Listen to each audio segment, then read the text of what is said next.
군산 백석제에 전북대병원을 건립하는 계획은 사실상 무산됐습니다. 환경청이 백석제의 환경 파괴 우려가 높다며 건립 계획을 반려했고 전북대병원은 부지를 변경하겠다고 밝혔습니다.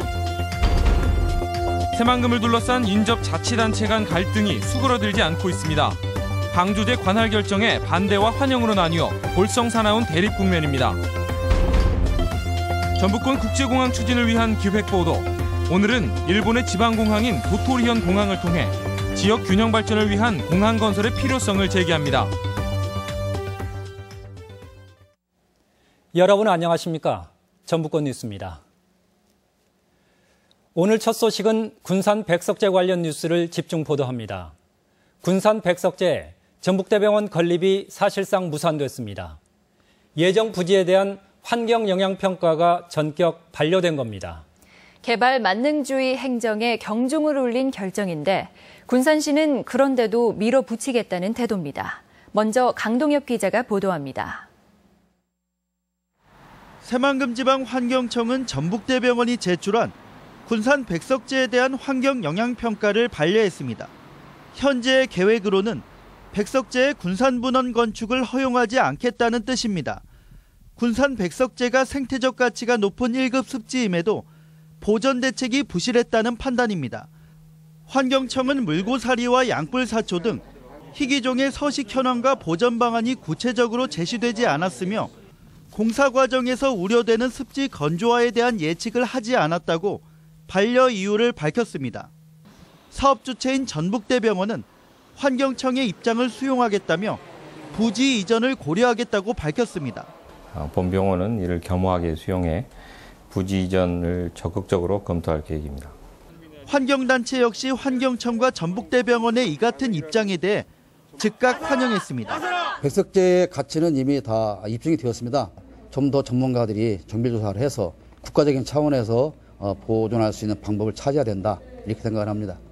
하지만 군산시는 백석제의 병원 건립을 다시 시도하겠다는 입장을 내놨습니다. 새만금 환경청은 무조건적인 자연 보존이 아닌 사람을 위한 자연 환경의 현명한 이용에 걸맞는 환경 정책을 펴 군산 시민이 바라고 원하는 병원 건립이 차질 없이 진행되어 환경당국이 군산 백석제의 생태적 가치를 인정함에 따라 병원 건립 계획의 수정은 불가피해 보입니다. MBC 뉴스 강동엽입니다. 환경은 한번 파괴되거나 훼손되고 나면 결코 되돌리기가 쉽지 않습니다. 그래서 이번 군산 백석제 사례는 환경에 대한 인식을 새롭게 바꾸는 의미 있는 계기로 평가받기에 충분합니다. 계속해서 이경희 기자입니다. 1급 습지로 평가되는 군산 백석제. 멸종위기종 2급인 동미나리를 비롯해 물고사리와 각시수련 등 160종이 서식하고 국내에서는 찾아보기 힘든 양뿔 사초가 집단으로 자생합니다. 법정 보호종인 삭과 황조롱이, 새매 등 200여 종의 동물들이 생활터전으로 삼고 있으며 특히 북방계와 남방계 식물이 함께 서식하는 독특한 습지 생태계를 갖고 있습니다. 식물로 봤을 때 이런 멸종위기종들이 남북쪽 것들이 만나는 것으로 봤을 때 다른 생물 중에서도 이런 현상이 나타날 수가 있거든요. 그런 부분에 대해서는 우리가 면밀하게 조사도 하고 검토를 해야 된다고 생각을 합니다. 환경당국은 개발로 인해 이 같은 환경적 가치가 일거에 훼손될 수 있다고 판단했습니다. 국립대병원이라는 공익적 시설임에도 불구하고 한번 파괴되면 다시는 회생할 수 없는 환경 문제의 특성을 고려해 건립 계획 반려라는 특단의 조치를 내렸습니다. 또 환경청은 환경 문제에 대한 보완을 요구했음에도 건립 주최 측이 병원 건립이 불가능한 대체 부지를 제시하는 등 환경 문제를 가벼이 취급하는 태도에 대해서도 제동을 걸었습니다. 군산시와 전북대병원이 백석제 부지가 아닌 대안부지를 빠르게 찾아서 시민의 건강권을 위한 전북대병원 건립에 나서야 된다고 생각합니다. 논란을 겪었던 백석제가 결국은 보존으로 가닥을 잡으면서 이제는 백석제 보존 방안과 함께 군산 지역 내 새로운 부지 물색을 서둘러야 할 때입니다. MBC 뉴스 이경입니다. 김재원 전북지방경찰청장의 성희롱 발언과 관련해 도내 여성단체들의 항의 성명이 잇따르고 있습니다. 전북여성단체연합과 성폭력예방치료센터는 오늘 보도자료를 통해 누구보다 높은 인권의식을 갖고 여성폭력에 대해 엄중한 수사를 해야 할 경찰청장이 성희롱 발언을 한 것은 납득할 수 없는 일이라고 성토했습니다. 이들은 김재원 전북지방청장을 해임하고 성폭력 근절 방안을 마련하라고 경찰에 촉구했습니다. 일본 도토리현의 사례는 국제공항의 지역경제 파급 효과를 증명하기도 합니다. 서너 개의 공항이 외국 관광객을 독점하는 우리나라의 기형적인 공항 정책에도 시사하는 바가 적지 않습니다. 이창익 기자가 보도합니다. 인구 57만 명으로 일본 현중에서 가장 작은 도토리현. 매주 우리나라 관광객 500~600명이 찾을 만큼 방문자가 급증하고 있습니다. 엔저 현상과 도토리만의 아름다운 경관 때문이기도 하지만 국제선을 가진 공항의 편리함도 빼놓을 수 없습니다. 론스톱으로 오니까 오는 거지 갈아타고는 힘들어. 한국 관광객 8천여 명이 지난해 도토리현 관광에 쓴 돈만 74억 원. 올해는 200억 원을 훌쩍 넘을 것으로 추산됩니다. 작은 농촌 지역인 이곳 도토리현을 포함해 한국발 정기 항공편이 운행되는 일본 내 공항은 무려 40여 곳이 넘습니다. 반면 일본 관광객이 방문 가능한 한국 내 공항은 인천과 김포, 부산, 제주 등 기껏해야 너댓 곳에 불과합니다. 자연히 우리나라로 들어오는 일본 관광객의 90%가 서울로에 편중되고 수도권을 벗어나기 힘든 구조가 만들어졌습니다. 전국적으로 다 관광지를 만들어 놓는 그런 제도가 그런 지자체의 어떤 그런 역할이 굉장히 중요하다고 저는 봅니다. 유네스코 세계유산으로 지정된 백제유고도 익산과 유네스코 음식도시 전주 등 전북의 관광 경쟁력은 결코 부족하지 않습니다. 그런데도 해외 관광객은 전주 한옥마을 대신 서울 북촌을 보고 서울 명동에서 비빔밥과 콩나물국밥을 맛보고 돌아가는 상황은 전북에 국제공항이 없고 접근이 어렵기 때문입니다. 地方を大切にするって言った時に本当に大切にしようとしているのかどうかは空港なんかを例えばきちんと地方に整備してそれを活用するってことをするかどうかで分かるとも言えるかもしれないですよ。 수도권 과밀화와 양극화로 멈춰버린 대한민국을 뛰게 할 동력은 지역 균형 발전이고 이를 뒷받침할 인프라는 바로 국제공항이라는 사실이 일본 도토리현을 통해 확인되고 있습니다. MBC 뉴스 이창익입니다. 전라북도는 내년도 산림 규모를 올해보다 2.3%가 늘어난 5조 2,500억 원으로 편성했습니다.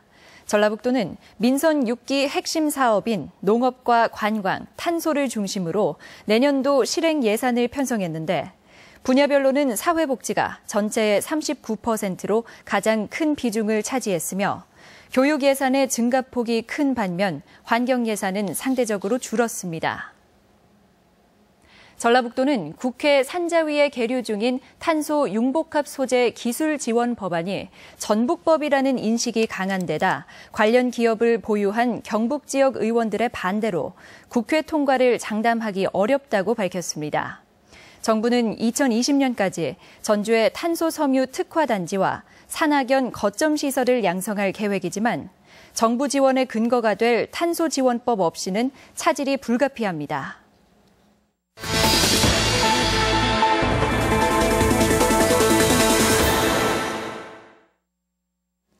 새만금 방조제의 행정구역 분쟁이 볼썽사나운 감정 싸움으로 번지는 양상입니다. 5년 만에 관할이 조정됐지만 자치단체들은 여론까지 동원하며 불복 움직임을 노고로 해 새만금 개발에도 악영향이 우려됩니다. 심층 취재 박찬익 기자입니다. 시청사 전면에 나붙은 대형 현수막, 시내 도로에도 현수막이 질비합니다. 최근 중앙분쟁조정위원회가 새만금 1호 방조제를 도안군과 김제시 관할로 결정한 데 대해 반대한다는 내용이 가득합니다. 군산 시민들도 이번 결정이 잘못됐다고 입을 모았습니다. 너무 판결 평수에 의해서 너무 많이 치중이 되었더라고. 군산시는 해상 경계선을 따라 현재 1호 방조제 사이에 있는 가력도가 군산시 관할이라며 법적인 모든 수단을 동원해 자치권을 사수하겠다는 방침입니다. 행정구역 결정 취소 소송을 먼저 제기할 예정입니다. 그리고 나서 헌재의 헌법재판소의 권한쟁의 심판. 군산과 마찬가지로 김제 역시 거리에 현수막 물결이 넘치지만 내용은 전혀 딴판입니다. 일제시대에 끊겨 오랜 수건이던 바닷길이 드디어 열렸다며 새만금 행정구역 결정을 환영한다는 문구들입니다. 더구나 김 전 씨는 지난주 시민 한마당 행사를 마련해 새만금 2호 방조제의 귀속을 대대적으로 자축하는 바람에 가뜩이나 격앙된 군산시를 자극했다는 비판도 나오고 있습니다. 다행히도 저희 김제 지역이 센터 지역이 되다 보니까 군산이나 부안의 입장에서는 좀 아깝다 하는 생각이 들겠죠. 이처럼 두 자치단체 간의 갈등이 극단으로 치닫고 있지만 조정이나 협의를 위한 노력은 어디에도 없습니다. 전라북도는 중앙분쟁조정위의 결정 이후 어떤 입장도 내놓지 않고 있습니다. 올 초 새만금 특별시 추진을 밝혔다가 해당 자치단체의 문제 제기와 항의를 접한 뒤 해결 노력도 의지도 꺾인 무기력한 상황입니다. 표시할 때가 아니라고 생각한다.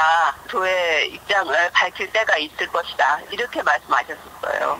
새만금 인접시군의 볼썽사나운 땅 다툼 속에 전라북도의 조정력은 실종된 상황. 국책사업인 새만금 개발에 차질까지 우려되고 있습니다. MBC 뉴스 박찬익입니다. 새정치민주연합 전북도당은 다음 달 13일까지 공직후보자 검증위원회와 예비후보자 자격심사위원회를 구성하고 익산시장 재선거 입지자들의 도덕성과 당선 가능성 등을 평가하기로 했습니다. 내년 4월 총선과 함께 치러질 익산시장 재선거에는 당내에서만 10여 명이 출마 의사를 밝힌 가운데 도당이 처음으로 공천권을 행사할 수 있을지도 관심입니다. 서남대학교는 오늘 기자회견을 열고 재정기여자인 명지의료재단이 설립자의 횡령액 330억 원의 보전을 포함한 재정 투입 일정 등이 담긴 정상화 계획서를 다음 달 말까지 교육부에 제출할 예정이라고 밝혔습니다. 서남대학교는 내년 8월로 예정된 정이사 체제 전환을 통해 학교 정상화를 앞당기는 데 최선을 다하겠다고 말했습니다. 전주의 먹거리 시장은 연간 1조 원 규모인데요. 재료는 95% 이상을 외지에서 들여옵니다. 왜곡된 농산물 유통 규도 때문인데 전주시가 늦었지만 개선 방안을 찾기로 했습니다. 김하연 기자가 보도합니다. 전주의 대표 향토 음식인 전주 비빔밥. 하지만 들어가는 재료 대부분은 타 지역에서 생산된 것들입니다. 연간 1조 원에 달하는 전주의 먹거리 시장에서 전주에서 생산된 재료의 비율은 3에서 5%에 불과합니다. 전주에서 나오는 물건은 그렇게 많지 않다고 봐요. 한 5에서 10%도 안 된다고 보고 있고요. 반면 전주의 농민들은 판로 확보에 어려움을 겪습니다. 전주 농민 2만 5천여 명 중 70% 이상이 가족 단위 소농인데 대량 생산과 대량 유통의 구조에서 소외되고 있습니다.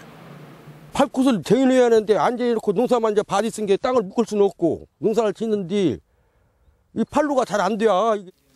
단절돼 있던 지역 내 먹거리 생산과 소비를 연결하겠다며 전주시가 전주푸드 2025 계획을 발표했습니다. 우선 내년까지 3곳에 농가 직매장을 개설하고 착색제나 GMO 등이 들어가지 않은 가공식품도 만들 계획입니다. 장기적으로 시민의 밥상은 물론 학교 급식, 일반 음식점까지 지역의 생산물이 공급되는 선순환 구조를 만들겠다는 구상입니다. 전주산 비중을 현재 5% 수준에서 20%까지 끌어올려 연 2천억 원이 지역 안에서 순환하도록 하겠습니다. 시는 전주푸드 사업에 매년 50억 원씩 10년간 총 500억 원을 투입할 계획입니다.